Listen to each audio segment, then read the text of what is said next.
जिन रुइयांग Elder master जिन को घर ले आए और रास्ते में बूढ़े मास्टर ने उनसे पूछा क्या सब कुछ ठीक हो गया है। उसने अभी अभी जुओ किंग को लाल आंखों से देखा था, जो संभवतः अपने पोते द्वारा बुरी तरह से घायल हो गया था। अब शू वेंतियन, उस कमीने को इसका एहसास होगा। बड़े मास्टर जिन ने असहाय होकर कहा, बच्चों और पोते पोतियों को अपना आशीर्वाद मिलेगा। वास्तव में वह उस लड़की जुओ किंग से काफी संतुष्ट था, लेकिन चूंकि उसका पोता उसे पसंद नहीं करता था, इसलिए उसने इस मुद्दे पर जोर नहीं दिया। वह निश्चित रूप से अपने पोते को मजबूर नहीं करना चाहते थे। जवाब में जिन रुइयांग ने हम। उसके बाद उन दोनों ने इस मामले पर चर्चा जारी नहीं रखी। जब वे घर पहुंचे तो जिन रुइयांग और एल्डर मास्टर जिन एक के बाद एक कार से बाहर निकले। जिन शियाओनी को धूप में सजा खाते हुए आंगन में खड़ा देखकर वे दोनों एक साथ रुक गए, ये सोचकर कि इस बार लड़की किस मुसीबत में पड़ गई है। जिन शियाओनी ने अपने बड़े भाई और अपने प्यारे दादा को देखकर बहुत अन्याय महसूस किया। एक ही गलती के लिए बार बार दंडित होना एक ऐसी नियति थी जिसे केवल वही भुगतती थी। जिन रुइयांग और एल्डर मास्टर जिन ने उसकी बात पर कोई ध्यान नहीं दिया, वे सीधे घर में चले गए ये देखने के लिए कि जिन शियाओनी को कौन दंडित कर रहा है। ऐसा लग रहा था जैसे लड़की ने फिर से गड़बड़ कर दी है। इससे पहले कि वे करीब पहुंचते, उन्होंने अंदर से जिन रुइबिंग की चापलूसी भरी आवाज सुनी। भाई, अभी बहुत गर्मी है, क्यों न जियाओनी को थोड़ा आराम दिया जाए। आखिरकार वह जिन जियाओनी का अपना भाई था। बाहर का उच्च तापमान देखकर जिन रुइबिंग को सचमुच दया आ गई। इसके अलावा लड़की को अपनी गलती का एहसास हो चुका था।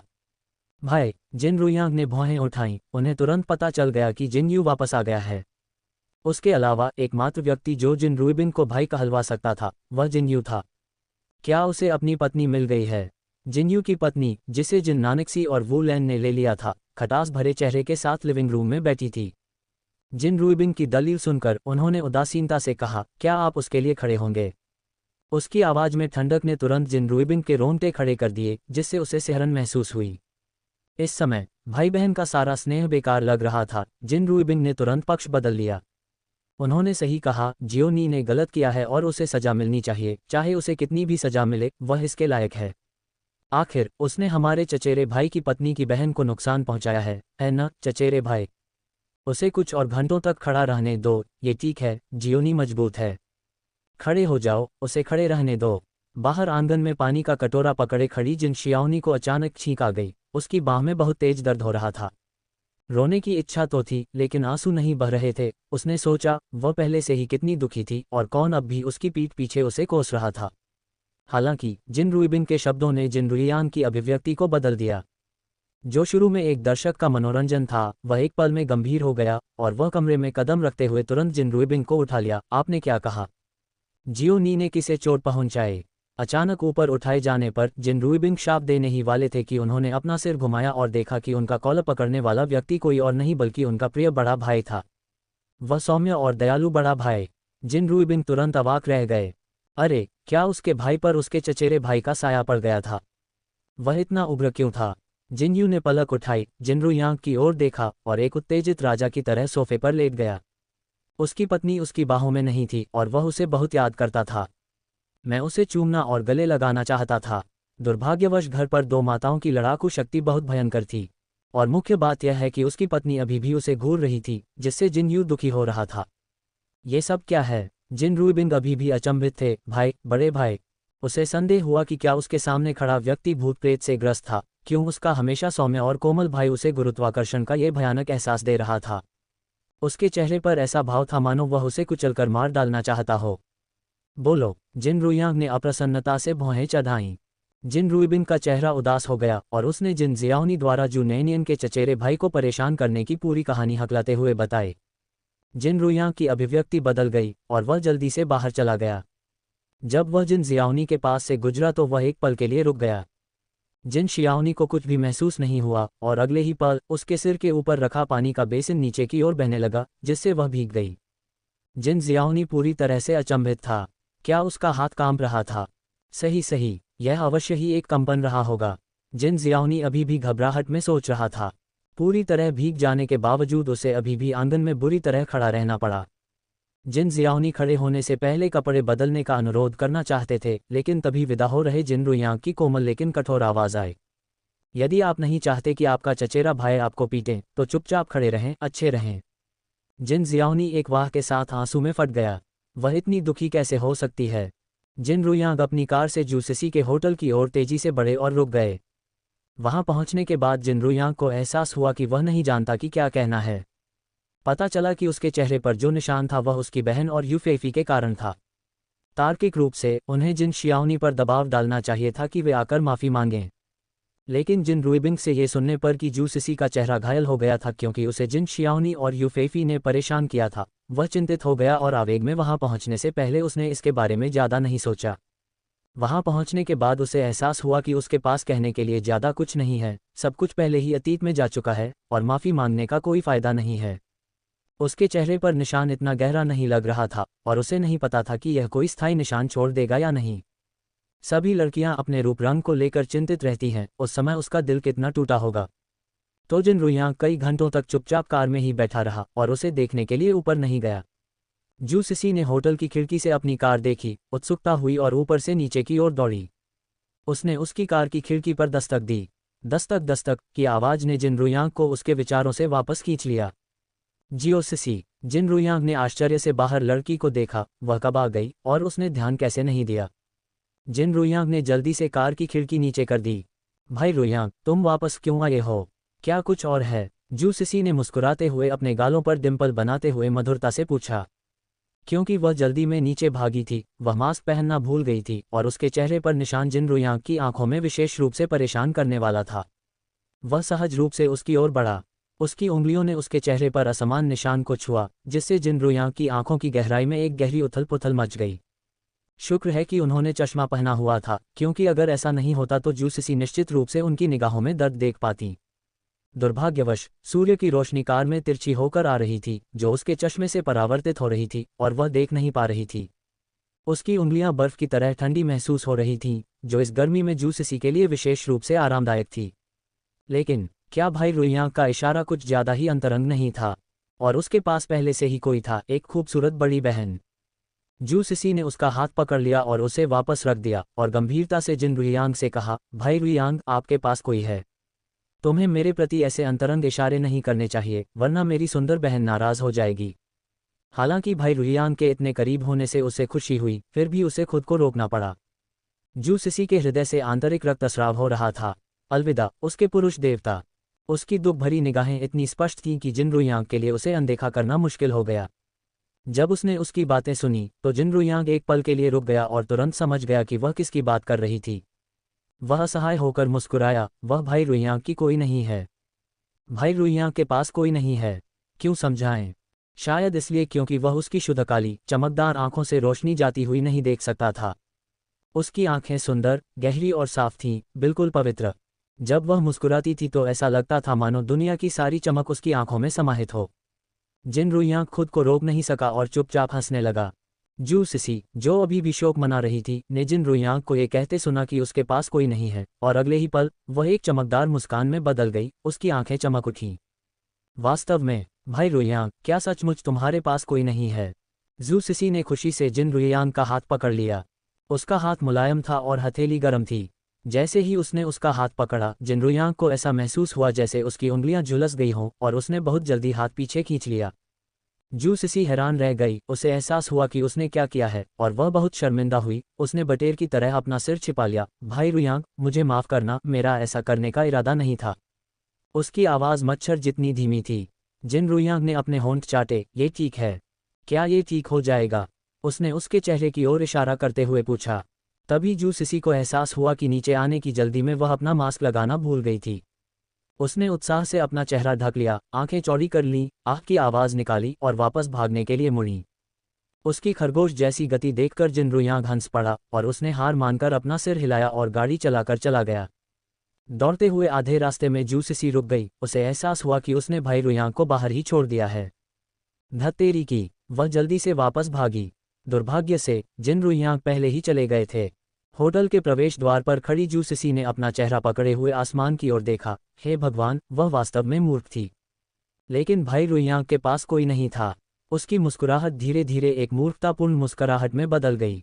इस तरह वह भाई रुयांग को पसंद करना जारी रख सकती थी, जब तक उसके पास कोई न हो। आह नहीं, जूसिसी ने अपने माथे पर थप्पड़ मारा। भाई रुयांग के पास किसी के होने तक इंतजार क्यों करें? क्या उसने अभी नहीं कहा कि वह सिंगल है? वह उसकी कोई क्यों नहीं हो सकती। जैसे प्रकाश बल्ब जल गया हो, जू सिसी ने हताशा में अपना सिर पीट लिया। वह इतनी मूर्ख कैसे हो सकती है। यह एहसास तुरंत ही खत्म हो गया जब उसने अपने कमरे में लगे दर्पण में देखा। भूल जाओ, वह भाई रुयांग इतना अच्छा है, उसे बर्बाद नहीं करना चाहिए। लेकिन थोड़ी देर के लिए मोहित होना ठीक था। इसलिए जू सिसी ने अपना चेहरा पकड़ा और खुद से हंसी, अपने नर्म तकिए को गले लगाया, उसे एक चुंबन दिया, फिर ऊंची आवाज में चीखी, मैंने भाई रुयांग को चूमा। हुयू। तकिए और जू सिसी के चेहरे के बीच अपनी नजरें घुमाते हुए हुयू ने निष्कर्ष निकाला कि नियोक्ता की छोटी बहन न केवल मूर्ख और अनुचित थी, बल्कि मानसिक रूप से भी विकलांग थी। उस शाम जू नेनियन के आगमन के कारण जिन परिवार के नौकरों को लॉग ऑफ करने के लिए मजबूर होना पड़ा। जू नेनियन असहाय और मनोरंजन के साथ देख रहा था कि एल्ड मास्टर रसोई के दरवाजे पर पहरा दे रहे हैं। दादाजी, कृपया बाहर प्रतीक्षा करें, मैं जल्द ही काम पूरा कर लूंगी, जल्दी करने की कोई जरूरत नहीं है, उसने कहा। जू नेनियन के खाना पकाने के कौशल की पहले ही वू लैन, एल्ड मास्टर जिन और जू कियांग द्वारा बहुत प्रशंसा की जा चुकी थी। चून की परिवार के सभी सदस्यों ने उसकी बटर सॉस का स्वाद चखा था, इसलिए वे विशेष रूप से उसके व्यंजनों का इंतजार कर रहे थे। पूरा परिवार जू नेनियन का इंतजार कर रहा था। हालांकि जिन्यू बहुत खुश नहीं था, ये देखकर कि पूरा परिवार उसकी पत्नी को पसंद करता है। उसने कुछ नहीं कहा। उसने बस अपनी आस्तीनें चढ़ाईं, रसोई में प्रवेश किया और बिना एक शब्द कहे जू नेनियन की सहायता करना शुरू कर दिया। जू नेनियन की बातें सुनकर जिन्यू ने एल्डर मास्टर की ओर देखा। दादाजी, अगर आप अभी बाहर नहीं गए तो मैं अपनी पत्नी को ले जाऊंगा और आपको रसोई में अकेले रहने दूंगा। रसोई घर में धुआं भरा हुआ था और एल्डर मास्टर के अच्छे स्वास्थ्य के बावजूद उनकी उम्र बढ़ती जा रही थी और वे इतना परिश्रम नहीं कर सकते थे। बड़े मास्टर ने तुरंत भौहें चढ़ाईं, तुम अपुत्री वंशज हो। हे, जिन्यू को मनोरंजन मिला, ये बुरा आदमी। उसकी शिकायतों के बावजूद बड़े मास्टर आज्ञाकारी ढंग से रसोई घर से बाहर चले गए। परिवार खाने की मेज पर पहले से कहीं अधिक व्यवस्थित ढंग से बैठा था, यहाँ तक कि जिन शियाओनी, जिसे पूरे दिन खड़े रहने की सजा दी गई थी, चुपचाप बैठकर इंतजार कर रहा था। जू नेनियन के स्वादिष्ट व्यंजनों का बेसब्री से इंतजार है। इस तरह से इंतजार करना उबाऊ था, इसलिए वू लैन के नेतृत्व में तीनों महिलाओं ने चर्चा शुरू कर दी। इससे पहले हर कोई सोचता था कि जिन्यू की पत्नी सिर्फ एक महिला थी जिसके पास खाना पकाने का अच्छा कौशल था, लेकिन वह साधारण दिखती थी। फिर भी आज उसे देखकर उसने उनकी सारी उम्मीदें तोड़ दीं। उसका नाजुक चेहरा इतना चमकदार था कि जिन नानशी भी उससे प्रभावित हो गई। ये सोचकर कि उन्होंने पहले इतनी जीवंत और नाजुक लड़की को बदसूरत समझ लिया था, लेकिन भी आश्चर्यचकित था। वू लैन ने उन्हें यह भी बताया कि जू नेनियन का कारोबार कितना प्रभावशाली है। उन्होंने एक कारखाना बनाना शुरू कर दिया है और राजधानी में नवखुले जू लियोसू का विकास भी जू नेनियन ने ही किया है। जिन नैनिक्सी और ये किन आश्चर्यचकित थे, यह आश्चर्यजनक है। छोटी लड़की अच्छा कर रही है। वू लैन ने गर्व भरी हंसी के साथ अपना मुंह ढक लिया। ये सही है, और मेरी बहू ने हमारे परिवार पर भी भरोसा नहीं किया।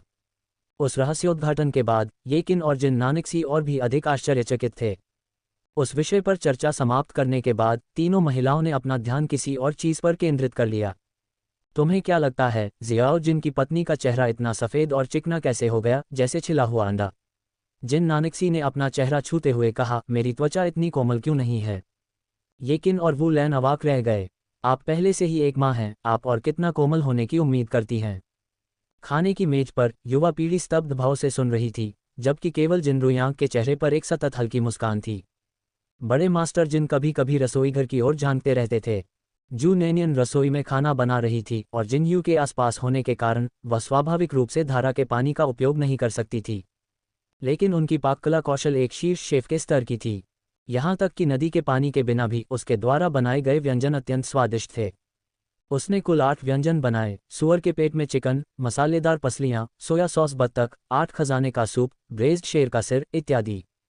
प्रत्येक व्यंजन सुगंधित और स्वाद में मजबूत था। शोरबे को भी ताज़ा, स्वादिष्ट और मीठा बनाया गया था। समय समय पर इसकी सुगंध लिविंग रूम में आती रहती थी, जो बाहर इंतजार कर रहे लोगों को लुभाती रहती थी, जो हवा को सूंघते रहते थे। इसकी खुशबू बहुत अच्छी है। मेरे चचेरे भाई बहन आखिर क्या पका रहे हैं? जू कियांग ने गहरी सांस ली, प्रलोभन का विरोध करने में असमर्थ। एक परम भोजन प्रेमी के लिए यह एक दुर्लभ एवं आनंददायक अवसर था। यदि जिन्यू रसोई में नहीं होता तो वह अंदर आकर अपनी उंगलियों से उसका स्वाद ले लेता। जू कियांग के अलावा कुछ अन्य लोग भी गंध से मोहित हो गए। जू नेनियन द्वारा बनाए गए व्यंजन जिन परिवार की पसंद के अनुसार बनाए गए थे। खाना पकाने से पहले उन्होंने विशेष रूप से पूछा था कि क्या कोई आहार प्रतिबंध है। एक शीर्ष शेफ के कौशल और उनके स्वाद से पूरी तरह मेल खाते व्यंजनों के साथ यह कोई आश्चर्य की बात नहीं थी कि परिवार लार टपका रहा था। जल्द ही जू नेनियन ने सभी 8 व्यंजन खा लिए। खाना खत्म करने के बाद जू नेनियन खाना लाने वाली थी। जिनयू ने उसका हाथ पकड़ लिया। जब वह सोच रही थी कि वह क्या कर रहा है तो उसने बाहर से जिनयू को चिल्लाते हुए सुना, व्यंजन तैयार हैं, अगर तुम खाना चाहते हो तो आओ और जल्दी से उन्हें बाहर ले जाओ। उसके चिल्लाने पर बाहर से कदमों की आवाज़ सुनाई दी। तभी जू नेनियन ने देखा कि जू की आंख के नेतृत्व में एक समूह बर्तन उठाने के लिए दौड़ा चला आ रहा है। यहाँ तक कि जिन रुयांग और एल्ड मास्टर जिन भी इस हंगामे में शामिल हो गए। जू नेनियन खुद को हंसने और रोने से नहीं रोक सके। ऐसा लग रहा था कि पूरे परिवार को खाने का शौक था। जिन रुयांग ने शांत भाव से आखिरी पकवान उठाया। उसके होठों पर एक धूर्त मुस्कान थी। जब जिन शियाओनी ने एक झलक देखी तो उसने आश्चर्य से अपना मुंह खोला। बड़े भाई, आप भी यहाँ कैसे हैं? हम, जिन रुयांग ने गर्मजोशी से जवाब दिया। जिस हाथ में बर्तन नहीं था उसने अपना चश्मा ठीक करने का नाटक किया। मुझे डर था कि आप लोग इसे ठीक नहीं कर पाएंगे, इसलिए मैं मदद करने आया हूँ। जिनयू ने उसे ठंडी नज़र से देखा। क्या आप सचमुच लालची नहीं थे? जिन रुयांग ने एक भान उठाए। अपने काम से काम रखो। जिन जियाओनी ने जानबूझकर ओह कहा, यह महसूस करते हुए कि उसका बड़ा भाई सिर्फ मदद करने के लिए यहाँ था। उसने भी यही सोचा। उसका बड़ा भाई, जो हमेशा इतना उदासीन रहता था, उसे खाने में इतनी रुचि पहले कभी नहीं रही थी। जब वे चले गए तो जिनयू ने जिन रुयांग को एक लात मारी, जिसका जवाब जिन रुयांग ने ऐसे दिया जैसे उसकी आंखें उसके सिर के पीछे हों। जू नेनियन लगभग गोलीबारी में फंस गई थी, लेकिन सौभाग्य से जिनयू ने जल्दी से उसे अपनी बाहों में लपेट लिया और उसे दूर कर दिया। 2 बचकाने पुरुषों को देखकर जू नेनियन ने हार मानकर अपना सिर हिलाया। व्यंजन परोसे गए और लंबे समय से प्रतीक्षित परिवार अंततः खाना शुरू कर सका। दावतों का ऐसा तूफान आया कि बिजली की तरह तेज और इतनी तेज कि कानों को ढकना मुश्किल हो गया। जू नेनियन और जिनयू अभी बैठे ही थे कि प्लेटें पहले ही खाली हो चुकी थीं। पता चला कि सभी ने एक बड़ा कटोरा लिया था और उसे अपने पास रख लिया था। जैसे ही व्यंजन परोसे गए उन्होंने अपने सभी पसंदीदा व्यंजन अपने अपने कटोरे में डाल लिए और फिर सभी ने अपने अपने कटोरे से खाना शुरू कर दिया। जू नेनियन, झूठा सभ्य जिन रुयांग, अरे उसने तो अभी शुरू भी नहीं किया था। जिनयू की भौहें गहरी सिकुड़ गईं। शर्मिंदगी का ये ढेर। अपनी पत्नी के हाथ का खाना तो उसने अभी तक चखा भी नहीं था। सबसे महत्वपूर्ण बात यह थी कि उसकी पत्नी ने अभी तक खाना नहीं खाया था। खाने के शौकीन शू कियांग ने सभी उपलब्ध व्यंजनों को अपने कटोरे में डालने के बाद गंभीरता से अपने हाथ जोड़े और कहा, मैं खाना शुरू करने जा रहा हूँ। बिना एक शब्द कहे जिनयू ने नज़र घुमाए और अपने सामने रखे कटोरे को पकड़ लिया। उसने ठंडे स्वर में कहा, खाना बंद करो। क्या? जू कियांग तुरंत हक्का बक्का रह गया। क्या हुआ? अरे बाप रे, क्या उसे लूट लिया गया? क्या वह था? जू कियांग को वहीं रोने का मन हुआ। जिनयू ने भोजन का एक बड़ा कटोरा हासिल किया और तुरंत उसे अपनी पत्नी के सामने रख दिया और आदेश देते हुए कहा, पत्नी खाओ। जू नेनियन, खैर उसके पति ने इसके लिए लड़ाई लड़ी थी, इसलिए उसे खाना पड़ा। जू नेनियन ने बिना किसी हिचकिचाहट के तुरंत अपने चॉपस्टिक से खाना शुरू कर दिया। जैसे ही जिनयू और जू नेनियन ने उस कटोरे से खाना खाया, उसमें अचानक तीसरी जोड़ी चॉपस्टिक्स प्रकट हुई। जिनयू ने एक भान उठाए और ऊपर देखा तो पाया कि जिन रुयांग शांति से उसकी ओर देख रहा था, एक सौम्य अभिव्यक्ति और एक मुस्कान के साथ जो वसंत की हवा की तरह ताज़ा थी। क्या मैं आप दोनों के साथ शामिल हो सकता हूँ? अब और खाना नहीं बचा है। उस आवाज़ को सुनो। जू नेनियन को लगा कि जिन रुयांग का व्यक्तित्व विभाजित था, लेकिन जिनयू ने उसे नहीं रोका। अचानक वहाँ एक और जोड़ी चॉपस्टिक आ गई। जू नेनियन ने ऊपर देखा तो जू कियांग मुस्कुरा रहा था। चचेरे भाई, मेरे पास भी खाना नहीं है। अंतिम वाक्य दयनीय लग रहा था। आखिरकार उन्होंने मूलतः इसके लिए लड़ाई लड़ी थी। उसे उम्मीद नहीं थी कि उसका दबंग चचेरा भाई उससे ये चीज़ चुरा लेगा। इसके बारे में सोचते हुए जू की आंख को दर्द महसूस हुआ। उसने सोचा कि काश उसने तुरंत खाना शुरू कर दिया होता। इतने स्वादिष्ट भोजन ने परिवार को एक बार फिर से अधिक खाने पर मजबूर कर दिया। दादाजी सबसे अधिक उग्र थे। बुजुर्ग ने इतना खा लिया था कि उसे आराम महसूस करने के लिए खड़ा होना पड़ा। एक जोरदार डकार लेने के बाद दादाजी ने आखिरकार कहा, बुरा नहीं, स्वादिष्ट, जिन परिवार का सदस्य होने के लायक। जू कियांग ने आपत्ति जताई, ये सही नहीं है दादाजी, वह हमारे जू परिवार से है। तुम छोटे बदमाश हो। दादाजी ने अपनी छड़ी उठाई जैसे किसी को मारना चाहते हों, जिससे जू कियांग पीछे हट गया और जल्दी से बोला, मैं गलत था दादाजी। जिनयू ने भी उसे घूर कर देखा। उस बयान से यह संकेत मिलता है कि उनकी पत्नी निश्चित रूप से जिन परिवार की सदस्य थीं। इस आनंदमय वातावरण में परिवार एक साथ हंसता झगड़ता रहा। जू नैनियन को लगा कि जिन यू के परिवार के सभी सदस्यों के साथ घुलना मिलना आसान था और उनमें कोई विशेष विशिष्टता नहीं थी। जिन यू ने अपनी पत्नी को बाहों में भर लिया और वे अपने कमरे में लौट आए। जिन गौजी को अंततः अपनी पत्नी को गोद में लेने का मौका मिला और उसे निश्चित रूप से उसका उचित तरीके से ख्याल रखना था। उसने दरवाज़ा बंद किया, ताला लगाया, सब कुछ एक ही झटके में कर दिया। उसकी गति अभूतपूर्व थी। तारांकन। अगले दिन जू नैनियन उठे और वू लैन, जिन नानक्सी और अन्य लोग अभी भी वहीं थे। जैसे ही वह नीचे गई, उसे अपनी सास और युवा चाची की सार्थक चिंता का सामना करना पड़ा। लड़की, तुम थोड़ी देर और क्यों नहीं सोई? वू लैन ने डांटा। वह बदमाश जिन यू वास्तव में नहीं जानता कि किसी के साथ कोमलता से कैसे पेश आना चाहिए। जिन नानक्सी ने सीधे तौर पर कहा, बिल्कुल बिल्कुल, हम सभी ने इसे कल रात सुना था। सुना? क्या सुना? जू नैनियन का चेहरा तुरंत लाल हो गया।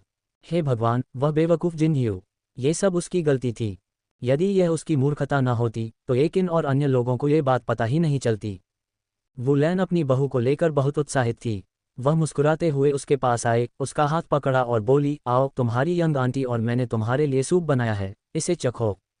जू नैनियन, जिसका चेहरा पूरी तरह लाल था, को वू लैन खाने की मेज पर ले गई। दो उत्सुक बुजुर्गों की नज़र उस पर होने के कारण शू नैनियन के पास खुद को संभालने और सूप पीने के अलावा कोई विकल्प नहीं था। जिन नानक्सी ने अपना मुंह ढक लिया और हंसते हुए बोली, इस दर पर, भाभी, मुझे लगता है कि आप जल्द ही एक पोते को गोद में ले पाएंगी। उफ़! जू नैनियन ने अभी सूप का एक घूंट लिया था और तुरंत उसे थूक दिया। दर? क्या दर? इस दर पर का क्या अर्थ है? क्या यह इससे अधिक स्पष्ट हो सकता है? जू नैनियन के गाल लाल हो गए। हे भगवान, कोई उसे बचाओ! ये दोनों बुजुर्ग इतने खुले विचारों वाले क्यों थे कि वे छोटे रिश्तेदारों के सामने भी ऐसे मजाक कर रहे थे? अपराधी जिन यू वहां नहीं था और जू नैनियन को ऐसा महसूस हुआ जैसे वह गिर पड़ेगा।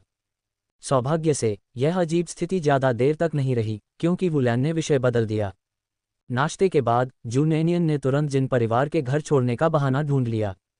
अंततः बच निकलने के बाद जू नैनियन ने राहत की गहरी सांस ली। वह बहुत करीब था, बहुत करीब। वह दुकान पर एक नज़र डालने के लिए रुकी और देखा कि लियूएसू स्टोर, जो अभी अभी खुला था, पहले से ही फल फूल रहा था और जो डिंगहुआ द्वारा नियुक्त कर्मचारी इतने व्यस्त थे कि वे उसका सामना नहीं कर पा रहे थे। एक संक्षिप्त नज़र डालने के बाद जू नैनियन चले गए। उन्होंने जो डिंगहुआ को एक टेलीफोन स्थापित करने का निर्देश दिया और कारखाने का फ़ोन नंबर छोड़ दिया, जिसमें उन्हें आदेश देने के लिए पहले से कॉल करने का निर्देश दिया गया था। बाद में उन्होंने सड़कों पर घूमकर 3 और दुकानें खरीद लीं। उसने कल जाने की योजना बनाई और जू सिसी को सूचित करने के लिए अपने रास्ते से हट गई और वे तीनों एक साथ टिकट खरीदने चले गए। ये जानते हुए कि वह कल ही चली जाएगी, सिसी को बहुत अनिच्छा महसूस हुई। यह अनिच्छा तुरंत गायब हो गई जब जू नैनियन ने उसके लिए बहुत सारे स्वादिष्ट स्नैक्स खरीदे। उसके जाने से एक दिन पहले जू नैनियन को अचानक एक बहुत महत्वपूर्ण बात याद आई। उंगली रक्षक। उसकी दादी की जैड उंगली की अंगूठी अभी भी वू लैन के पास थी। जू नैनियन ने अपने माथे पर थपथपाकर खुद को डांटा। वह ऐसी बात कैसे भूल सकती है? धत तेरी की! वह जल्दी से जिन परिवार के घर वापस गई और सौभाग्य से वू लैन कहीं नहीं गई थी, वह अभी भी घर पर थी। जू नैनियन को देखकर वू लैन मुस्कुराया। नैनियन वापस आ गया है। दरअसल जू नैनियन को इस मामले में काफ़ी शर्मिंदगी महसूस हुई। आखिरकार ये सगाई का उपहार था और उसे इस समय इसे वापस मांगने में असहजता महसूस हो रही थी। माँ, मुझे आपसे कुछ बात करनी है। हम आगे बढ़ो, वू लैन ने मुस्कुराते हुए कहा। वू लैन अपनी बहू से बेहद संतुष्ट थी और उसने जू नैनियन के साथ बहुत दयालुता से व्यवहार किया, उसे अपनी प्यारी बेटी की तरह प्यार किया। वू लैन का रवैया जितना अच्छा था, जू नैनियन के लिए बोलना उतना ही कठिन था। लेकिन उसे फिर भी इस बारे में बात करनी थी। वह अपनी शर्मिंदगी के कारण अपनी दादी को अपने दादा की यादों से दूर नहीं होने दे सकती थी। वह देख सकती थी कि उसकी दादी को उसके दादाजी की कितनी याद आती थी और जैड अंगूठी वापस मिलने से उसकी दादी को एक और याद आ जाएगी। इससे वह और भी अधिक खुश हो सकती है। इस विचार के साथ जू नैनियन ने साहस जुटाया और वू लैन की ओर दृढ़ता से देखा। माँ, जब जिन यू और मेरी सगाई हुई थी तो मेरी दादी ने आपको एक जैड उंगली की अंगूठी दी थी। क्या यह अभी भी आपके पास है? वू लैन एक क्षण के लिए रुक गया। उंगली रक्षक, उसे याद तो था, लेकिन ये बात कहने का उसका क्या मतलब था? क्या वह सोच रही होगी कि वू लैन ने अपना आपा खो दिया है? कुछ देर सोचने के बाद वू लैन मुस्कुराई। ये यहाँ है। क्या बात है नैनियन? कुछ गड़बड़ है क्या? वह फिंगर गार्ड, माँ, क्या आप उसे मुझे वापस दे सकती हैं? जू नैनियन ने अपने होंठ काटे। मुझे पता है कि यह बहुत बुरा है, लेकिन वह फिंगर गार्ड मेरे दादाजी ने मेरी दादी के लिए छोड़ा था। तुम्हें पता होना चाहिए, मेरे दादाजी का निधन हो गया है और मेरी दादी उन्हें बहुत याद करती हैं, इसलिए वह फिंगर गार्ड वापस चाहती हैं। सगाई का उपहार वापस मांगना वास्तव में अच्छा नहीं था। एक क्षण सोचने के बाद जून एनियन ने कहा, बाद में मैं आपके लिए एक और खरीदूंगा, ठीक है। वुलेन पहले तो चौंकी, फिर हंसी, तो बात यही है। अरे मूर्ख लड़की, तुम शर्मिंदा क्यों हो? हम सब यहाँ एक परिवार हैं। सगाई का उपहार आपके और जिनयू के लिए था। मैं भी तुम्हें ये देना भूल गया। आपको ये कहने की भी ज़रूरत नहीं है कि आप मेरे लिए एक और खरीदेंगे। हम एक परिवार हैं, हम छोटी छोटी बातों पर परेशान नहीं होते। वुलेन ने प्रसन्नतापूर्वक कहा, यदि आप वास्तव में मेरी भरपाई करना चाहते हैं तो जल्दी करें और मुझे गोद में लेने के लिए एक मोटा पोता दें। जू नेनियन, वह वास्तव में 3 वाक्यों में अपने पोते का जिक्र किए बिना नहीं रह सकती। लेकिन जू नेनियन समझ गई कि वुलेन बस इस तरह का मजाक करके उसे सहज महसूस कराने की कोशिश कर रही थी। जू नेनियन भी हंसी में शामिल हो गया, धन्यवाद माँ। ठीक है, मैं अभी ऊपर जाकर इसे आपके लिए ले आता हूँ, वुलेन ने कहा और ऊपर चला गया। जू नेनियन नीचे इंतजार कर रहा था और थोड़ी ही देर में वुलेन पसीने से लथपथ लिविंग रूम में खोजबीन करते हुए पागलों की तरह नीचे भागा। वुलेन को इस तरह से व्यवहार करते देख जू नेनियन का दिल धड़क उठा और उसे बुरा लगा। उंगली का गार्ड खो तो नहीं सकता है न? वुलेन ने तुरंत जवाब दिया। कहाँ गई? मुझे अच्छी तरह याद है कि मैंने इसे कमरे में मेज पर रखा था। माँ, क्या फिंगर गार्ड गायब है? जू नेनियन ने चिंतित होकर पूछा। जू नेनियन का प्रश्न सुनकर वुलेन तुरंत शर्मिंदा हो गई और क्षमा मांगते हुए बोली, नेनियन, मुझे इसे फिर से ढूंढने दो, मुझे यकीन है कि यह मिल सकता है। ये सुनकर जू नेनियन को अचानक चक्कर आने लगा, लेकिन वह वुलेन को दोष नहीं दे सकती थी। सगाई का उपहार वापस लेना पहले से ही अनुचित था। वुलेन ने उसे मना नहीं किया और न ही उसकी आलोचना की, वह पहले से ही एक बहुत ही मिलनसार सास के रूप में सामने आई थी। वह क्षणिक चूक के लिए वुलेन को कैसे दोषी ठहरा सकती है? फिंगर गार्ड उसकी दादी के लिए बहुत महत्वपूर्ण था और जू नेनियन चिंतित हो रही थी। माँ, क्या आप वाकई इसे घर लाई हैं? हाँ, मुझे याद है, वुलेन ने अजीब तरह से कहा। मैं बस ये भूल गया कि मैंने इसे कहाँ रखा था। चिंता मत करो, जब तक ये घर में है ये निश्चित रूप से खो नहीं जाएगा। जैसे ही मुझे यह मिल जाएगा मैं इसे तुम्हें दे दूंगा। जब मामला यहाँ तक पहुँच गया तो जू नेनियन असहाय हो गया। वुलेन के साथ कुछ देर तक खोजने के बाद भी जब उसे कुछ नहीं मिला तो जू नेनियन ने आखिरकार आह भरी और कहा, माँ, परेशान मत होइए। यदि यह घर में कहीं था तो संभवतः किसी कोने में था। चूंकि वह पहले से ही दूसरों को परेशान कर रही थी तो फिर वह उन्हें खोजते रहने का साहस कैसे कर सकती थी? जब वह वापस आती तो धीरे धीरे उसे ढूंढती। तारांकन, जू नेनियन राजधानी छोड़ने वाली थी और जिनयू विशेष रूप से उसके साथ भाग लेने के लिए अनिच्छुक था, इसलिए उसने उसे व्यक्तिगत रूप से विदा करने के लिए छुट्टी ले ली। जिन रुइयांग भी साथ आए। वह क्यों आया, इस बारे में वह कुछ नहीं बता सका।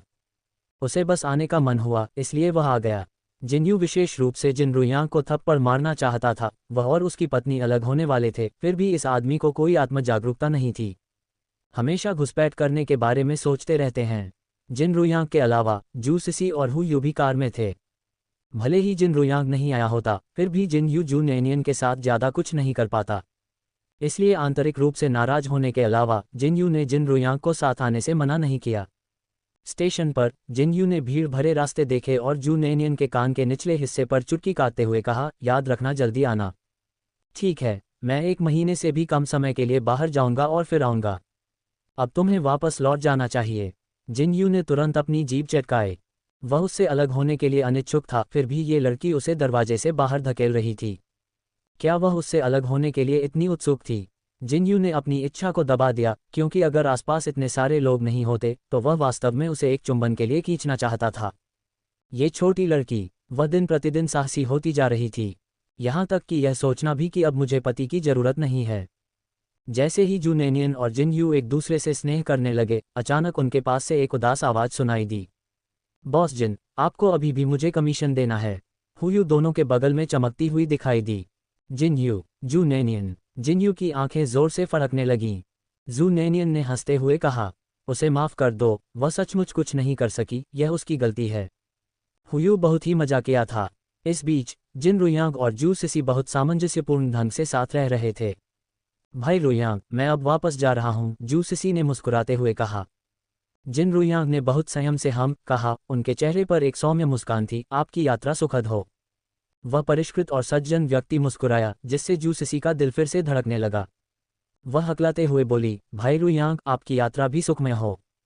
जिन रुयांग। जैसे जैसे प्रस्थान का समय नजदीक आ रहा था, जू नेनियन और अन्य लोग केवल जा सकते थे। जाने से पहले बॉस जिन यू के चेहरे पर असंतुष्ट अभिव्यक्ति देखकर जू नेनियन वापस भागा, उसके चेहरे पर एक चुंबन के लिए दबे पांव चला और फिर भागने के लिए मुड़ा।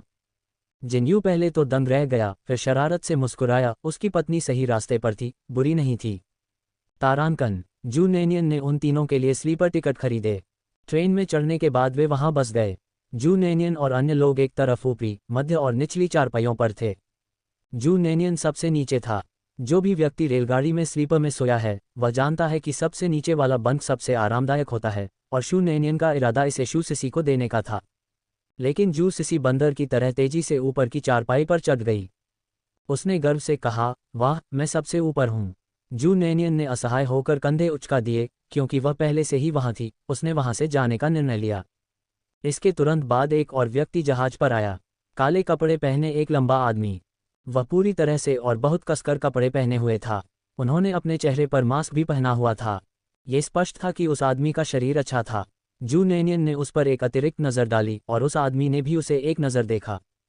फिर उन्होंने अपनी नज़रें दूसरी ओर घुमा लीं। वह आदमी उसके सामने वाली चारपाई पर सो रहा था, उसकी पीठ पर एक काले कपड़े का थैला लटका हुआ था। जू नेनियन ने महसूस किया कि उस आदमी की निगाहें बहुत ठंडी थीं, जिससे ठंड और बर्फीली अनुभूति हो रही थी। अजनबी होने के कारण शू नेनियन ने स्वाभाविक रूप से उसके साथ बातचीत नहीं की। इस व्यक्ति ने उसे काफ़ी असहज कर दिया। फिर भी यह उस तरह की नापसंदगी नहीं थी। डर, यही शब्द था। उस आदमी के प्रति उसकी भावनाएं भय और आशंका की थीं। उसे हमेशा लगता था कि यह व्यक्ति बहुत खतरनाक है। अगले स्टेशन पर रेलवे स्टेशन सामान बेचने वाले विक्रेताओं से भरा हुआ था। अभी तक दोपहर का भोजन नहीं किया था, इसलिए जू नेनियन ने ट्रेन के बाहर एक विक्रेता को पैसे दिए और कुछ उबले हुए मकई के दाने खरीद लिए। बाहर विक्रेताओं की भीड़ को देखकर जू नेनियन ने जीवंत और भीड़ भरे दृश्य को देखकर आह भरी। बाद के युगों में सख्त नियंत्रण का मतलब था कि स्टेशनों के अंदर बिक्री की अनुमति नहीं थी, केवल ट्रेन ही सेवाएं प्रदान करती थी। भोजन खरीदने और वापस आने के बाद जू नेनियन और अन्य लोगों ने अपना भोजन साझा किया। जू सिसी और हु यू दोनों अपने बिस्तर पर लेटकर मकई खा रहे थे, जबकि जू नेनियन, जो लेटकर खाने का आदी नहीं था, उठकर बैठ गया। शुक्र है कि निचली चारपाई के बीच में एक छोटी सी मेज थी। जैसे ही उसने तेल लगे कागज में लिपटा हुआ मक्का बाहर निकाला, उसे बहुत जलन हुई और उसने भुट्टा फेंक दिया। उसने सोचा कि मक्का तो अब बर्बाद हो गया। तभी अचानक एक हाथ ने, जिसकी उंगलियां स्पष्ट थीं, उस भुट्टे को पकड़ लिया जिसे उसने गिरा दिया था। हाथ का अनुसरण करते हुए जू नेनियन ने धीरे से ऊपर देखा। उस आदमी की ठंडी आंखें उसकी दृष्टि पर छा गईं। आपका सामान। मक्का मेज पर रख दिया गया, आदमी बोला और शौचालय जाने के लिए उठ खड़ा हुआ। जू नेनियन ने अपने होंठ भींच लिए। वह सोच रही थी कि क्या वह एक बुरा व्यक्ति है, लेकिन वह इतना दयालु निकला कि उसने उसकी मदद की। जू नेनियन तुरंत ही लाल हो गया। तारांकन। दूसरी ओर एल्ड मास्टर जिन ने एक नौकर को जू नेनियन द्वारा खोले गए स्टोर में लियुएसू का एक गुच्छा खरीदने के लिए भेजा और एक पुराने दोस्त को इसे आजमाने के लिए आमंत्रित करने की योजना बनाई। दिखावे के उद्देश्य से जू वेंटियन एल्ड मास्टर जिन द्वारा बुलाए जाने से नाखुश था। आपका कौन सा मामला सीधे मुझ तक नहीं लाया जा सकता और आप मुझ पर अपने पास आने का आग्रह करते हैं? क्या आप किसी से इस तरह पूछते हैं? वह बड़बड़ाया। बड़े मास्टर जिन ने कहा, अपने स्वभाव को देखो, इसे बदलने की जरूरत है। तुम्हें बुलाने का मतलब है कि मेरे पास तुम्हारे लिए कुछ अच्छा है ना? पिछली बार जब एल्ड मास्टर जिन ने उसके लिए कुछ अच्छा लाने की बात कही थी, तो वह उसे बटर सॉस नूडल्स खाने के लिए ले आया था। ये सुनकर जू वेंटियन की भौहें सिकुड़ गईं और पूछा, क्या अच्छी बात है? उनका रवैया स्पष्टतः पहले से कई गुना बेहतर था। मेरे पोते की पत्नी ने बनाया है, बूढ़े मालिक ने प्रसन्नतापूर्वक कहा। पिछली बार जब उन्होंने जू वेंटियन को बटर सॉस दिया था, तो उन्होंने कहा था कि यह उनके पोते की पत्नी ने बनाया है। जू वेंटियन को इसमें रुचि हो गई। जल्दी करो और मुझे बताओ, बात को घुमा फिरा कर मत बोलो। आप पहले से ही बूढ़े हो चुके हैं, फिर भी ये अवास्तविक चीजें दिखा रहे हैं। आपके पास ज़्यादा समय नहीं बचा है। इतने सारे चक्कर लगाने के कारण क्या आपको अपने बचे हुए जीवन को और विलंबित करने का डर नहीं है? अरे, तुम कैसे बात करते हो? एल्डर मास्टर जिन ने अपने दोस्त को 1 मिनट में ही बाहर करने पर विचार किया। तभी नानी झाओ फूलों का एक कटोरा लेकर आईं, जिसे खरीदने के लिए वुलैन ने निर्देश दिया था। बूढ़े मालिक को देखकर नानी झाओ ने कहा, मालिक, आपने पहले लिविंग रूम में एक फिंगर गार्ड गिरा दिया था। आज सुबह जब मैं सफाई कर रहा था तो मैंने इसे आपके अध्ययन कक्ष में रख दिया था। उंगली रक्षक। बूढ़े मालिक ने याद दिलाते हुए कहा, मुझे वह बेकार गहना कब से पसंद आने लगा। उसे यह कहते हुए सुनकर नानी झाओ भी दंग रह गई। फिंगर गार्ड स्पष्ट रूप से एक बढ़िया वस्तु थी और परिवार में ऐसा लगता था कि एल्डर मास्टर जिनके अलावा कोई भी जैद इकट्ठा करने का शौकीन नहीं था। इसलिए नानी झाओ ने मान लिया था कि यह एल्डर मास्टर का है। बड़े मास्टर जिन ने हाथ हिलाकर टालते हुए कहा, कोई बात नहीं, कोई बात नहीं, जब वे बच्चे वापस आएंगे तो उनसे पूछ लेना कि वे किसकी हैं। आओ बूढ़े दोस्त, मैं तुम्हें मेरे पोते की पत्नी द्वारा बनाई गई कुछ अच्छी चीजें चखाने ले चलता हूँ। बोलते समय एल्डर मास्टर जिन आने वाले थे और जुवेंतियन को खींचने वाले थे, लेकिन जुवेंतियन ने उनका हाथ झटक दिया। मेरी उम्र में खींचतान और घसीटना बंद करो, दूसरों को हंसाने के लिए एक दृश्य बनाओ। अच्छाइयाँ कहाँ हैं, मैं खुद ही चल सकता हूँ। अरे तुम क्रोधी बूढ़े आदमी, अभी भी इतने नकचढ़े हो। ऐसा नहीं है कि मैं तुम्हारा हाथ पकड़ रहा हूँ। अपना हाथ थोड़ा खींचने में क्या बुराई है। किसने कहा कि बूढ़े लोग खींचतान नहीं कर सकते? मैंने ऐसा कहा था, जुवेंतियन ने जवाब दिया। मेरी उम्र के लोगों को खींचा घसीटा नहीं जाना चाहिए। बड़े मास्टर जिनको इस विषय पर उनसे बहस जारी रखने में कोई परेशानी नहीं हुई। उसने नानी झाओ से पूछा, मैंने आपको जो लियोसू खरीदने के लिए कहा था उसे आपने कहाँ रखा है? नानी झाओ ने फूलों को कॉफ़ी टेबल पर रखा, फिर मुस्कुराए और कहा, मैंने इसे आपके अध्ययन कक्ष में रख दिया है। अपने हाथ के भव्य इशारे से एल्डर मास्टर जिन ने आदेश दिया, चलो चलें। जुवेंतियन को पता था कि एल्डर मास्टर जिन का अध्ययन कक्ष कहाँ है और उसने उनके मार्गदर्शन का इंतजार नहीं किया। वह आगे बढ़ा और अध्ययन कक्ष की ओर चल पड़ा। ये देखकर एल्डर मास्टर जिन को यह मज़ेदार लगा और वे चिल्लाए, यदि तुम इतने सक्षम हो तो इतने उत्सुक मत बनो। लियोसू वाला बॉक्स डेस्क पर रखा था और जुवेंतियन सीधे वहां गया। जैसे ही वह बक्सा खोलने वाला था, अचानक बक्से के पास रखी एक जैद अंगूठी ने उसका ध्यान आकर्षित किया। जुवेंतियन ने जैड फिंगर गार्ड को घूरा, उसकी निगाहें लगातार टिमटिमा रही थीं। लगभग तुरंत ही उसकी आंखों में आंसू आ गए और जब उसने जैड की अंगूठी लेने के लिए हाथ बढ़ाया तो जुवेंतियन के हाथ कांपने लगे। कई प्रयास करने के बाद भी इसे सुरक्षित नहीं किया जा सका। यद्यपि जैड की अंगूठी काफ़ी बड़ी थी और मेज पर ही रखी हुई थी। जुवेंतियन ने कई बार उसे पकड़ने की कोशिश की, उसके हाथ लगातार कांप रहे थे। आंसुओं के कारण उसकी दृष्टि धुंधली हो गई और जुवेंतियन की सांसें कुछ देर के लिए रुक गईं। उसका व्यवहार अजीब पाकर एल्डर मास्टर जिन ने पूछा, बूढ़े साथी, तुम्हें क्या हुआ है? लेकिन जुवेंतियन ने कोई प्रतिक्रिया नहीं दी और वह जैद उंगली की अंगूठी उठाने की कोशिश में लगा रहा। उसके हाथ कांपते रहे और एल्डर मास्टर जिन ने उसे कई बार असफल होते हुए देखा। उसे एहसास हुआ कि वह उस उंगली की अंगूठी लेना चाहता था। एल्डर मास्टर जिन ने उसे स्वयं पकड़ लिया और जुवेंतियन की हथेली में दबाते हुए पूछा, क्या ये चीज़ तुम्हारी है? अंततः जैद उंगली की अंगूठी को पकड़ते हुए जुवेंतियन ने कांपते हाथों से उसे उठाया। आंसुओं के कारण उनकी दृष्टि धुंधली हो गई, जिससे फिंगर गार्ड को स्पष्ट रूप से देखना मुश्किल हो गया। उसने अपनी झुर्रियों वाली हथेली को अपनी आंखों पर फिराया, लेकिन जितना अधिक वह पहुंचता उतने ही अधिक आंसू आते। ऐसा लग रहा था कि वे रुकेंगे नहीं। जैसे ही उसने अपनी आंखों से आंसू पोंछे, अगले ही पल उसकी आंखें फिर भर आईं। परिचित पैटर्न, परिचित शैली। जुवेंतियन के होंठ कांप रहे थे क्योंकि वह अपने आंसू पोंछने की कोशिश कर रहा था। वह स्पष्ट रूप से देखना चाहता था कि जैड की अंगूठी के अंदर वह शिलालेख है या नहीं जिसे उसने एक बार उकेरा था। लेकिन उसके आंसू रुकने का नाम नहीं ले रहे थे, मानो वे अंतहीन हो, जिससे वह निराश और परेशान हो गया। ये पहली बार था जब एल्डर मास्टर जिन ने जुवेंतियन को इस तरह देखा था। इस बात से चिंतित कि कुछ गंभीर गड़बड़ है, उसने झट से जुवेंतियन का हाथ पकड़ लिया। बूढ़े आदमी, आखिर मामला क्या है? बोलो, मुझे मत डराओ, मेरा बूढ़ा दिल तुमसे ऐसे डर बर्दाश्त नहीं कर सकता। जुवेंतियन की दृष्टि अश्रुपूर्ण और धुंधली थी, वह अपनी आंखें साफ नहीं कर पा रहा था। उसने अपनी उंगली फिंगर गार्ड में डाली और उसके आसपास के खांचे को महसूस किया। उस समय इस जैड फिंगर गार्ड पर शब्दों को उकेरने में काफ़ी मेहनत लगी थी। इस बात से चिंतित कि मूर्ख और गुस्सैल महिला को इसकी भनक न लग जाए, उसने जानबूझकर बनावट को बहुत अलग बना दिया था। इसलिए जैसे ही जुवेंतियन ने अपनी उंगली अंदर डाली, उसने फिंगर गार्ड के अंदर असमान खांचे महसूस किए। तुरंत ही जुवेंतियन की आंखें और भी अधिक आंसुओं से भर गईं। हाँ, ये वही जैद उंगली की अंगूठी थी। ये वह उपहार था जो उसने उसे दिया था। यह उंगली की अंगूठी यहाँ कैसे हो सकती है? जुवेंतियन ने तुरंत एल्डर मास्टर जिन का हाथ पकड़ लिया। डोंग ग्यांग, मुझे जल्दी बताओ, तुम्हें ये फिंगर गार्ड कहाँ मिला?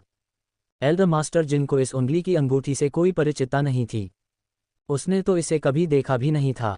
जुवेंतियन को इस तरह पूछते हुए सुनकर एल्डर मास्टर जिन ने अनजान होकर जवाब दिया, मुझे भी नहीं पता, ये परिवार में ही किसी ने गिराया होगा।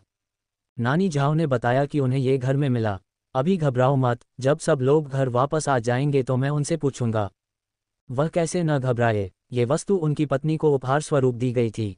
यदि उसे पता होता कि अंगूठी कहाँ से आई है तो वह अपनी पत्नी को ढूंढ सकता था। शू वेंतियन दशकों से खोज कर रहे थे और अब जब उनके सामने आशा की एक किरण दिखी है तो वे चिंतित क्यों नहीं होंगे। अब वह लगभग उन्मत्त हो चुका था। जल्दी से अपने परिवार को इकट्ठा करो और उनसे पूछो कि यह फिंगर गार्ड कहाँ से आया। जू वेंतियन इतना चिंतित था कि उसका रंग बदल गया।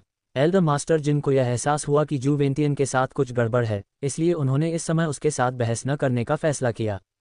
उसने जल्दी से नानी झाओ को बुलाया, जल्दी जाओ, घर में सबको इकट्ठा करो, उनसे कहो कि मुझे कुछ पूछना है। नानी झाओ को समझ नहीं आ रहा था कि क्या हुआ है, लेकिन एल्डर मास्टर जिनको इतना चिंतित देखकर वह केवल दूसरों को बुलाने के लिए जा सकी। बड़े परिवार के कारण सभी को एक साथ वापस लाना संभव नहीं था, इसमें समय लगा। जू वेंतियन की भावनात्मक स्थिति से चिंतित होकर एल्डर मास्टर जिन ने जल्दी से उसे नीचे उतरने में मदद की, ये जानते हुए कि शू वेंतियन में ऐसा जुनून जगाने में सक्षम कोई चीज़ केवल उसकी खोई हुई पत्नी के बारे में ही हो सकती है। इस ज़ेड उंगली की अंगूठी का वास्तव में जू वेंतियन की पत्नी से संबंध था, जिसके साथ उसका संपर्क टूट गया था। प्रतीक्षा के दौरान जू वेंतियन ने ज़ेड उंगली की अंगूठी को देखा और यादों में खो गया। आंसू की बूंदें उसकी दृष्टि को धुंधला कर सकती थीं, लेकिन वे उसकी यादों को धुंधला नहीं कर सकती थीं। उसे अभी भी वह दृश्य स्पष्ट रूप से याद है जब उसने पहली बार उसे यह ज़ेड उंगली की अंगूठी दी थी। ये शरद ऋतु की एक शाम थी, जब वह मूर्ख महिला उस पर शादी करने के लिए दबाव डाल रही थी। वह एक स्थानीय तानाशाह की तरह घुस आए। बाद में उसने उससे गंभीरता से पूछा, जू वेंतियन, क्या तुम सचमुच मुझसे शादी करना चाहते हो या नहीं? अब मैं तुम्हें दो विकल्प दे रहा हूं, या तो मैं तुमसे शादी कर लूं या तुम मुझसे शादी करो, कोई और विकल्प नहीं है, तुम इनमें से केवल एक ही चुन सकते हो। यदि शू वेंतियन के मन में उसके लिए पहले से ही भावनाएं विकसित नहीं हुई थीं, तो वह उसे अपनी इच्छानुसार काम करने की अनुमति कैसे दे सकता था? चाहे वह कितनी भी उग्र क्यों ना हो, वह अभी भी एक महिला थी और जू वेंतियन इतना कमजोर नहीं था कि उसके आगे झुक जाए। ये तो बताने की आवश्यकता ही नहीं कि वह बिल्कुल भी कमजोर नहीं था। उसके दबंग शब्द सुनकर वह उस समय सचमुच हंस पड़ा था। उसने उससे पूछा, अगर मैं कोई भी विकल्प नहीं चुनूं तो क्या होगा? जू वेंतियन को याद आया कि जब उसने ये सवाल पूछा तो महिला काफी देर तक चुप रही। उस समय शू वेंतियन ने सोचा कि उसने उसकी भावनाओं को ठेस पहुंचाई है और वह चुपचाप खुद को दोषी मान रहा था। जैसे ही वह उसे दिलासा देने वाला था, उसने देखा कि उसने अचानक अपना सिर उठाया, उसकी आंखें चमक रही थीं और वे उसे घूर रही थीं। उसने और भी अधिक अत्याचारपूर्ण ढंग से कहा, कोई बात नहीं, यदि आप दोनों में से किसी को नहीं चुनते हैं तो मैं ही चुनूंगी। ठीक है, मैंने तुमसे शादी करने का फैसला कर लिया है। बस इसका इंतजार करें, आपको कोई चुनाव करने की ज़रूरत नहीं है और आपको कुछ भी करने की ज़रूरत नहीं है। ये पहली बार था जब जू वेंतियन ने ऐसी अनुचित प्रतिक्रिया सुनी थी, लेकिन उस समय उसे वह अनुचित नहीं लगी। न ही उसने सोचा कि वह दबंग है, उसे तो वह बेहद प्यारी लगी। उसने अपनी आंखें बड़ी करने की कोशिश की और गुस्से से उससे कहा, तुम्हें शादी से भागना नहीं चाहिए। अगर तुम भागे और मैंने तुम्हें पकड़ लिया तो मैं तुम्हारी टांगें तोड़ दूंगी। जब जू वेंतियन ने यह टिप्पणी सुनी तो वह थोड़ा क्रोधित हो गया। उसका गुस्सा उसकी नासमझी की वजह से नहीं था, बल्कि इस विचार से था कि अगर वह किसी दूसरे आदमी को पसंद करती है तो वह उसी तरह किसी और को भी जबरदस्ती पकड़ सकती है। ये सोचकर जू वेंतियन क्रोधित हो गया और बोला, अगर तुम कर सकते हो तो आओ और मुझे मारो। उसकी छोटी पत्नी गर्म स्वभाव वाली और असभ्य थी और उसने सोचा था कि ये शब्द कहने के बाद वह निश्चित रूप से क्रोधित हो जाएगी और उसे मार देगी। उसके आश्चर्य का ठिकाना न रहा। जब उसने अपनी बात पूरी की तो उसने कई बार उसकी ओर देखा और अचानक वह उसके गले लग गई और जोर जोर से रोने लगी। उसने कहा, जू वेंतियन, तुम मुझसे शादी करने के बजाय अपने पैर तुड़वाना पसंद करोगे? तुम इतने क्रूर कैसे हो सकते हो? उसके आंसू बह निकले। ये पहली बार था जब शू वेंतियन ने उसे रोते हुए देखा था। उस क्षण वह घबरा गया और जल्दी से उसे दिलासा देने लगा, रो मत, ठीक है, मैं सहमत हूँ, क्या ये पर्याप्त नहीं है? जैसे ही उसने यह बात कही, जू वेंतियन ने अपने शरीर से एकमात्र मूल्यवान ज़ेड अंगूठी निकाली और उसे उसके हाथ में रख दिया। उन्होंने उससे कहा, रोना बंद करो, यह मेरे पूर्वजों से प्राप्त ज़ेड फिंगर गार्ड है जो केवल पत्नी के लिए होता है। अब मैं तुम्हें दे रहा हूँ, रोना मत, मैं तुमसे शादी करने के लिए सहमत हूँ, तुमसे शादी करना ठीक है ना? उसकी चिंताजनक व्याख्या सुनकर वह जोर से हंस पड़ी। उसने जल्दी से अपने आंसू पोंछे, ज़ेड की अंगूठी ली, उसे अपने हाथ में पहना और ही की आवाज़ के साथ हंसते हुए भाग गई। दरवाजे पर उसने उस पर पलटवार किया, जू वेंतियन, तुम मूर्ख हो, क्या तुम्हें लगता है कि मैं नहीं जानती कि तुम मुझे पसंद करते हो? अगर तुम मुझे पसंद नहीं करते तो मैं तुम्हारे पीछे भागने को तैयार नहीं होता। आखिरकार मेरी अच्छी प्रतिष्ठा है और बहुत से युवा मेरे पीछे पड़े हैं। तुम भाग्यशाली हो, इसलिए मन ही मन खुशियां मनाओ। उस समय कमरे में केवल एक तेल का दीपक ही प्रकाशित था जो अभी तक विद्युतीकृत नहीं हुआ था, और वह बस उसके कमरे के द्वार पर खड़ी थी। यद्यपि प्रकाश मंद था, फिर भी उसके चेहरे पर आत्मसंतुष्ट मुस्कान ने उसके हृदय को प्रकाशित कर दिया। जू वेंतियन ने उसकी शानदार मुस्कान को देखा और वास्तव में नाराज नहीं हो सका, यहाँ तक कि उसके साथ खिलवाड़ होने पर भी वह खुश महसूस कर रहा था। उस समय उसने सोचा था कि उससे शादी करना शायद इतना बुरा फैसला नहीं होगा। जू वेंतियन को अतीत की बहुत अधिक यादें याद नहीं आ रही थीं, केवल बिखरे हुए टुकड़े ही उसके दिमाग में कौंध रहे थे। जिन शब्दों ने सबसे गहरी छाप छोड़ी वे थे उसका नाम पुकारते हुए उसकी तीखी और चमकदार आवाज़। वह उसे वैंटियन वैंटियन कहकर पुकारना पसंद करती थी, जैसे कोई छोटा पक्षी चहचहाता और बकबक करता हो। वैंटियन, मैं गर्भवती हूँ, ये तुम्हारा बच्चा है। महिला ने अपनी बड़ी चमकती आंखों से उसे बताया, और याद आया कि उसके बाल अब चोटियों में नहीं बल्कि पिनअप में बंधे हुए थे। उसने स्पष्ट रूप से कहा, मैं चाहती हूँ कि हर कोई जान ले कि मैं शू वेंतियन की पत्नी हूँ, कि मैं शादीशुदा हूँ। अस्पताल में बच्चे को जन्म देने के बाद वह परेशान भाव से बिस्तर पर बैठी रही। वैंटियन, बच्चा न तो तुम्हारे जैसा दिखता है, नहीं वह मेरे जैसा दिखता है, बहुत बदसूरत है, चलो इसे फेंक दें और दूसरा बना दें। वैंटियन, मैं फिर से गर्भवती हूँ और यह अभी भी तुम्हारा है, उसने पीछे से उसकी गर्दन को गले लगाते हुए प्रसन्नतापूर्वक कहा। जब जू वेंतियन ने यह सुना तो उसने असहाय होकर अपना सिर हिलाया और उसे फटकार लगाई, तुम्हारा अभी भी मेरा से क्या मतलब है? मानो कोई ऐसा हो जो मेरा न हो, क्या तुम विद्रोह शुरू कर रहे हो? तभी उसने आश्चर्य से अपनी आंखें चौड़ी कर लीं और उसका कान पकड़ते हुए चिल्लाई, जू वेंतियन, तुमने मुझसे विद्रोह शब्द कहने की हिम्मत कैसे की? आखिर कौन विद्रोह कर रहा है? दूसरे बच्चे को जन्म देने के बाद वह अभी भी परेशान दिख रही थी, बच्चे के चेहरे को देख रही थी। हम क्या करें वेंतियन, बच्चा अभी भी न तो तुम्हारे जैसा दिखता है, न ही मेरे जैसा, इतना बदसूरत है, क्या हमें इसे फेंक देना चाहिए? पिछली बार जब वह फिर से गर्भवती हुई तब तक उसके पास अब शुरुआती खुशी नहीं थी।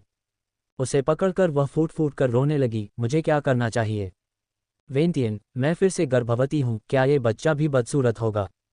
बच्चे के जन्म के बाद उसने आंसू बहाते हुए कहा, वेंटियन, मैंने तुम्हारे साथ कोई अन्याय नहीं किया है, तीनों बच्चे तुम्हारे अपने हैं, मुझे भी नहीं पता कि वे सभी इतने बदसूरत क्यों हो गए, मैंने तुम्हें निराश किया है, क्या हम उन्हें छोड़ दें? इस समय तक दोनों बड़े बेटे पहले से ही छोटे बदमाश हो चुके थे। ये सुनकर सबसे बड़ा बेटा जू वेंतियन की जांघ से लिपट गया और बोला, पिताजी, मैं त्यागा नहीं जाना चाहता, मैं आपका बेटा हूँ। दूसरा बेटा एक शरारती बंदर था जो अपनी माँ की बात दोहराते हुए मुस्कुरा रहा था, उन्हें छोड़ दो, उन्हें छोड़ दो, उन सबको छोड़ दो। स्मृति यहीं रुक गई। शू वेंतियन को उसके बाद की कोई भी बात याद नहीं थी। वह ये भी भूल गया कि उस समय उसकी प्रतिक्रिया क्या थी। फिर भी हर बार जब वह इस खंड के बारे में याद करता तो जू वेंतियन अपने आंसुओं के बीच मुस्कुराता, उसकी छोटी पत्नी इतनी प्यारी कैसे हो सकती है? शादी से पहले वह बहुत उग्र और दबंग थी, और शादी के बाद वह इतनी नाजुक हो गई कि उसे अपने पैर धोने के लिए पानी लाने की जरूरत पड़ती थी। यदि वह नहीं हिलता तो वह बिस्तर पर लेट जाती और उसे प्यार से पुकारती, वैंटियन, वैंटियन, तुम्हारी अच्छी पत्नी तुम्हें बुला रही है, यदि तुम नहीं आए तो वह गुस्सा हो जाएगी, और एक बार वह गुस्सा हो गई तो वह तुम्हें नहीं चाहेगी। जू वेंतियन उसे अनदेखा करता और वह बार बार उसका नाम पुकारती रहती। उसे विशेष रूप से अपनी छोटी पत्नी को प्यार से अपना नाम पुकारते हुए सुनना अच्छा लगता था। हालांकि वह जानता था कि वह नाटक कर रही है, फिर भी जू वेंतियन को यह सुनना अच्छा लगा। यही कारण है कि हर बार जब वह उसे आदेश देती थी तो जू वेंतियन जानबूझकर हिलता नहीं था, बस उसके छेड़खानी भरे व्यवहार का इंतजार करता था। एक बार तो वह हद से ज्यादा आगे बढ़ गया, वह उसे कुछ और बार पुकारते हुए सुनना चाहता था, लेकिन वह खूंखार महिला एक छड़ी लेकर उसके पास दौड़ी और उसकी गर्दन पर वार कर दिया। उसने गुस्से से उससे पूछा, जू वेंतियन, तुम जा रहे हो या नहीं? अगर तुम नहीं जाओगे तो मैं तुम्हें मारूंगा। उसने पूछा, क्या तुम सचमुच ऐसा करोगे? बिल्कुल नहीं, उसने विश्वास से उत्तर दिया, उसे बड़ी आंखों से घूरते हुए, मैं बस तुम्हें डराने की कोशिश कर रही हूँ। यदि आप नहीं जाएंगे तो मुझे स्वयं ही यह काम करना पड़ेगा। क्या आप अपनी पत्नी को कष्ट में देखना सहन कर सकेंगे? इन मधुर और सुखद यादों के बारे में सोचते हुए जू वेंतियन की आंखों में आंसू और अधिक जमा हो गए, जो जैद उंगली की अंगूठी पर टपक रहे थे। वह जैद अंगूठी उसकी पत्नी के साथ बिताए गए सभी अंतरंग क्षणों की गवाह थी। जू वेंतियन अब ये जानने के लिए उत्सुक था कि वह कहाँ है, क्या वह ठीक है, इतने वर्षों में वह कैसी रही है, और क्या वह अभी भी जीवित है। शू वेंतियन को अब सबसे अधिक डर इस बात का था कि वह इस दुनिया को छोड़कर जा चुकी है। आखिरकार वे दोनों बूढ़े हो चुके थे। वह जानना चाहता था कि उसके बिना वह कितनी दुखी होगी। इन खंडित यादों को याद करके वह पहले से ही गहरे दुख में था, जबकि उसकी पत्नी को उनके साथ बिताया गया सारा अतीत याद था। यादें तो बची रहीं, लेकिन वह अब वहाँ नहीं था। क्या उसने पहले ही पुनर्विवाह कर लिया था? आखिरकार उनके 3 बच्चे थे, और एक महिला के लिए 3 बच्चों की अकेले देखभाल करना जीवन कठिन रहा होगा। शू वेंटियन अब बहुत दुविधा में था। वह आशा भी कर रहा था और डर भी रहा था। फिर भी उसके सारे डर उसके दिल को नहीं रोक सके, जो उसे देखने के लिए तरस रहा था। भले ही उसने दोबारा शादी कर ली हो, फिर भी जू वेंटियन जानना चाहता था कि क्या वह ठीक है और वह कहाँ है। तो वह चुपचाप लिविंग रूम के सोफे पर सिर झुकाए बैठा रहा। उसकी झुर्रियों वाली उंगलियां धीरे से जैड की अंगूठी को रगड़ रही थीं, इतनी कोमलता से जैसे वह अपनी प्रेमिका को सहला रहा हो। एल्डर मास्टर जिन ने ये देखा और उन्हें बहुत ही कड़वाहट भरा एहसास हुआ, लेकिन ऐसे समय में भले ही वह सांत्वना देना चाहते थे, उन्हें नहीं पता था कि क्या कहना है। वह केवल चुपचाप उसका साथ दे सकता था। जू वेंटियन ने जैड उंगली की अंगूठी को पकड़ लिया और उसे लंबे समय तक सहलाया। उसके हाथ अभी भी कांप रहे थे। एल्डर मास्टर जिन ने उसे धीरे से जैड की अंगूठी को अपने चेहरे पर रखते हुए और अपनी आंखें बंद करते हुए देखा, मानो वह कुछ महसूस कर रहा हो। उसकी धुंधली आंखों में आंसू अनियंत्रित रूप से बह रहे थे। बुजुर्ग ने जू वेंटियन की आवाज़ सुनी, जो अविश्वसनीय रूप से कर्कश थी, तुम कहाँ हो? लालसा से भरे ये 4 शब्द बाहर आने से पहले कई बार गले में अटक गए। एल्डर मास्टर जिन भावुक हुए बिना नहीं रह सके और उन्होंने अपनी आंख के कोने से आंसू पोंछ लिए। जब उनकी पत्नी का निधन हुआ तो उन्हें भी यही स्थिति झेलनी पड़ी थी। लेकिन शू वेंटियन की हालत तो और भी खराब थी। कम से कम उसकी पत्नी ने तो उसके साथ पूरा जीवन बिताया था। वह शांतिपूर्वक इस दुनिया से चली गई थी। लेकिन शू वेंटियन को पता था कि उसका एक परिवार है, इसलिए उसे समझ नहीं आ रहा था कि वह उनकी तलाश कहाँ से शुरू करे। कुछ ही देर में परिवार के सभी युवा सदस्यों को वापस बुला लिया गया। जिनयू और जिनरुयांग के अलावा बाकी सभी लोग मौजूद थे। वू लैन भी आए, और घर में प्रवेश करने से पहले ही उसने पूछना शुरू कर दिया, पिताजी, क्या हुआ? तुम मुझे ढूंढने के लिए इतनी जल्दी में क्यों थे? क्या हो रहा है? वू लैन जब वापस आई तो वह काफ़ी चिंतित थी। उसे लगा कि कुछ गंभीर हुआ है। तभी नानी झाओ ने उसे जल्दी से सूचित किया। वह कमरे में चली गई और जू वेंटियन को देखकर वू लैन उसका अभिवादन करने ही वाली थी कि उसने उसके हाथ में जैड की अंगूठी देखी। वू लैन की आंखें अचानक चमक उठीं। वह जू वेंटियन की असुविधा की परवाह न करते हुए दौड़ी, अंकल जू, तो मेरा फिंगर गार्ड इतने समय से आपके पास था, मैं इसे सदियों से खोज रही थी। जैसे ही वू लैन ने उसे पकड़ने के लिए हाथ बढ़ाया, जू वेंटियन ने अचानक उसका हाथ पकड़ लिया और घबराहट में पूछा, तुमने क्या कहा? यह जैड उंगली की अंगूठी आपकी है। अचानक जू वेंटियन द्वारा पकड़े जाने पर वू लैन एक पल के लिए चौंक गया। तभी वू लैन ने देखा कि जू वेंटियन का चेहरा आंसुओं से ढका हुआ था। सच बताऊं तो वू लैन जू वेंटियन से बहुत परिचित नहीं थी, लेकिन उसने उसे कई बार देखा था। ये बुजुर्ग सज्जन हमेशा एक सुसंस्कृत बुद्धिजीवी की तरह दिखते थे। ये पहली बार था जब वू लैन ने इस बूढ़े आदमी को इतना असहाय और उदास देखा था। वू लैन इतनी आश्चर्यचकित थी कि वह प्रतिक्रिया करना भूल गई, लेकिन चिंतित जू वेंटियन ने उसके हाथ पर अपनी पकड़ मजबूत कर ली और पूछा, यह अंगूठी तुम्हें किसने दी? क्या हुआ? वू लैन ने सहज रूप से एल्डर मास्टर जिन की ओर देखा, क्योंकि जू वेंटियन उस समय भावनात्मक रूप से बहुत परेशान था। यहाँ तक कि बड़े गुरु ने भी यह उम्मीद नहीं की थी कि अंगूठी वू लैन की होगी, और यह स्पष्ट था कि वू लैन संभवतः जू वेंटियन की बेटी नहीं हो सकती।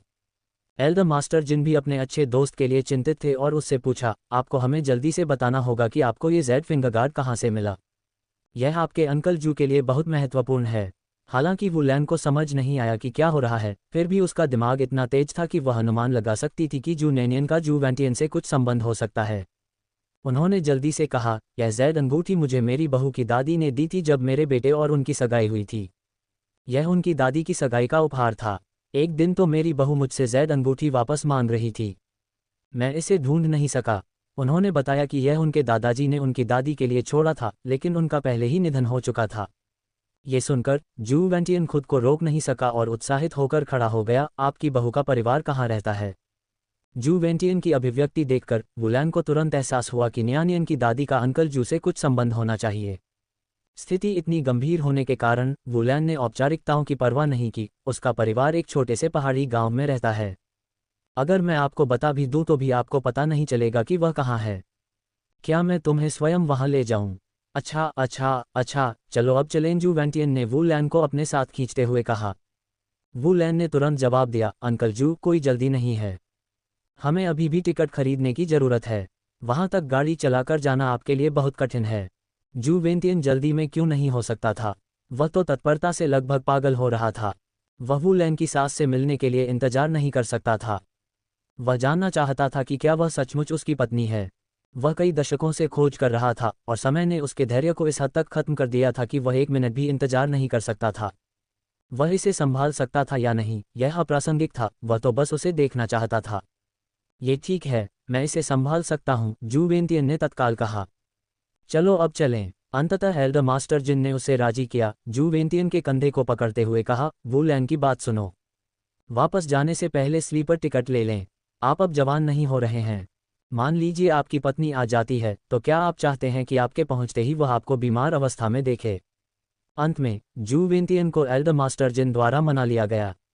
एल्डर मास्टर जिन ने वुलैन और जिन रूबिन को एक साथ टिकट खरीदने के लिए कहा। जुवेंटियन जिन परिवार के घर पर इंतजार कर रहा था, उसका दिल अधीरता से जल रहा था। वह हर मिनट आंगन के बाहर झांक रहा था, वुलैन और अन्य लोगों के लौटने का इंतजार कर रहा था। तारांकन। दूसरी ओर शू नैनियन और उसके साथी पहले ही ट्रेन से उतर चुके थे और ट्रेन में उनका सामना जिस अजीब आदमी से हुआ था, वह भी नानचेंग में उतर गया। भीड़ भरी भीड़ में जू नैनियन ने देखा कि कोई व्यक्ति उस आदमी की जेब से कुछ निकाल रहा है। क्योंकि उस आदमी ने पहले उसकी मदद की थी, जू नैनियन ने उसे विनम्रता से याद दिलाया, अरे तुमने कुछ गिरा दिया था। वह आदमी उसकी ओर देखने लगा, उसकी आंखें स्याही की तरह गहरी थीं। फिर वह चुपचाप नीचे झुका, अपनी गिरी हुई वस्तु उठाई, जू नैनियन को धन्यवाद कहा और बिना पीछे देखे चला गया। जू नैनियन को यह आदमी बहुत अजीब लगा, लेकिन उसने इस पर ज्यादा ध्यान नहीं दिया। उसे किसी ऐसे व्यक्ति के बारे में सोचने में कोई रुचि नहीं थी जिसे वह अच्छी तरह से नहीं जानती थी। अब उसकी एकमात्र इच्छा ये थी कि वह अपने मामले को निपटा ले और फिर राजधानी लौटकर अपने जिंगगौजी को ढूंढ ले। रेलवे स्टेशन से निकलते ही जू नैनियन, जू सिसी और हुयू सबसे पहले नानशुई रोड की ओर चल पड़े। चूंकि दिन का समय था, यान कुइहुआ और जू दावेई दोनों स्टोर में व्यस्त थे। घर पर कोई न होने और अपना सामान रखने के बाद जू नैनियन ने राजधानी से खरीदी गई कुछ अच्छी चीजें लीं और जू सिसी के साथ पुराने घर वापस चली गईं। वह अपनी दादी और अपने दूसरे चाचा से मिलना चाहती थी। जब वे किंगशान गांव पहुंचे तो शू नैनियन ने देखा कि गांव पहले की तुलना में अधिक जीवंत था और अधिक लोग आ जा रहे थे। इसके अलावा उनमें से कई ग्रामीण नहीं थे। जू नैनियन ने कई बार उत्सुकता से पीछे मुड़कर देखा और मुस्कुराते हुए जू सिसी से पूछा, क्या हाल ही में गांव में कुछ बड़ा हुआ है? यहाँ इतने सारे बाहरी लोग क्यों हैं? जू सिसी ने अपना सिर झुकाया और एक पल के लिए सोचा, बहन नैनियन, क्या आप भूल गईं कि आपने यहाँ एक बड़ी फैक्ट्री बनाई है? वे संभवतः नए कर्मचारी हैं। जू सिसी ने यही कहा था। जू नैनियन आश्चर्यचकित रह गई, वह वास्तव में इस बारे में भूल गई थी।